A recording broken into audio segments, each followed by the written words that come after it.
Communication. It's so important to our everyday lives. In almost any industry, written information like labels and signs are essential to business operations. Let's examine this in the context of bloodborne pathogens. Here I have an unmarked container. If I gave this to you and you thought it contained office supplies, you probably wouldn't be very careful when handling it. Would you handle it differently if I told you that it contained contaminated needles, possibly carrying HIV? Effectively communicating dangers to your employees is a critical part of preventing injuries and illnesses.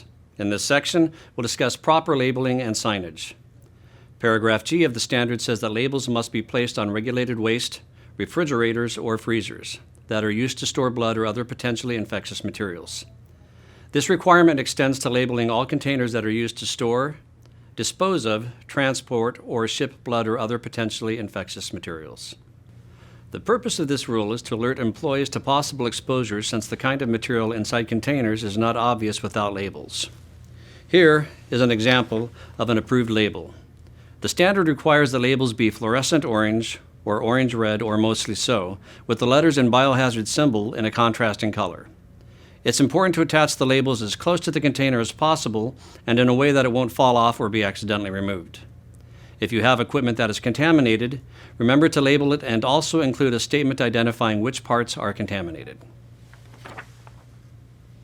Now keep in mind there are situations where this requirement is not applicable.